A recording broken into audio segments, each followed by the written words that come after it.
तो रायपुर से अगली बड़ी खबर आ रही, जहां पे कस्टम मिलिंग में भारी गड़बड़ी पर प्रशासन ने सख्ती दिखाई है। मुंगेली में 14 राइस मिलें सील कर दी गई हैं। 12,000 क्विंटल से ज्यादा धान जब्त हुआ है। ओवरलोडिंग और रिसाइकलिंग में बड़ी गड़बड़ी उजागर हुई है। संयुक्त टीम ने छापेमार कार्रवाई की। कई राइस मिलों पर प्रशासन ने शिकंजा कसा है। अनियमितता पर 19 राइस मिल्स के खिलाफ कार्रवाई हुई। धान परिवहन में जीपीएस निगरानी से फर्जीवाड़ा उजागर हुआ है। और ये कैसे उजागर हुआ है समझते हैं। सहयोगी हमारे साथ लगातार संवाददाता मोहम्मद हसन बने हुए हैं। हसन, धान परिवहन में और धान खरीदी में आरोप तो लग रहे थे, पर लगातार हो रही कार्रवाइयां बता रही है कि धान में गड़बड़ी तो हो रही है। इस कार्रवाई के बारे में क्या डिटेल है, किस तरह से फर्जीवाड़ा निकलकर सामने आए हैं?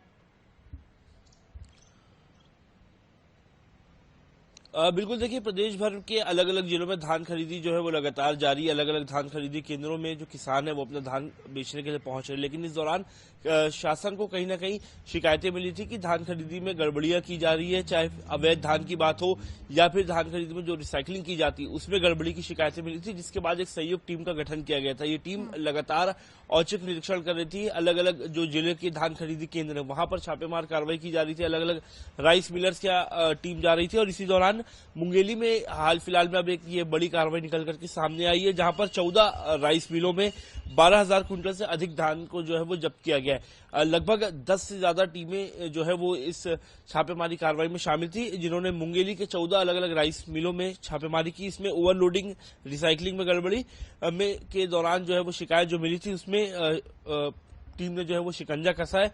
इसके अलावा हमने ये भी देखा था कि बीते दिनों कई अलग अलग जगहों पर अवैध धान को भी टीम ने बड़ी मात्रा में जब्त किया था। कुल मिलाकर के एक और जहां ये पूरा माह, जनवरी माह में धान खरीदी जा रही है, तो इसमें जो गड़बड़ियां हो रही हैं, इसमें जो शिकायतें आ रही है, उसको लेकर के कहीं ना कहीं शासन प्रशासन अलर्ट है।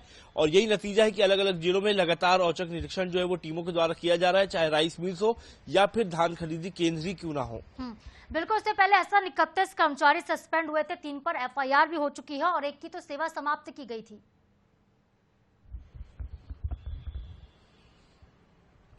बिल्कुल, देखिए, निश्चित रूप से जिस प्रकार से धान खरीदी केंद्रों में भी जो वहां के कर्मचारी कहीं ना कहीं ये पाया जा रहा है कि संलिप्त है गड़बड़ी करने में, घोटाला करने में, ऐसे में उन पर भी प्रशासन द्वारा सख्त रवैया अपनाया गया है। लगभग 31 लोगों के खिलाफ मामला दर्ज किया गया है, 3 एफआईआर हुई है और साथ ही जैसे कि आपने बताया कि एक कर्मचारी जिसने बड़ा घोटाला किया था, ऐसे कर्मचारी की सेवा ही समाप्त शासन ने कर दी है। साथ ही साथ कर्मचारियों को चेतावनी दी गई है कि वे अपना काम ईमानदारी से करें, धान खरीदी के दौरान किसानों को परेशानी ना हो।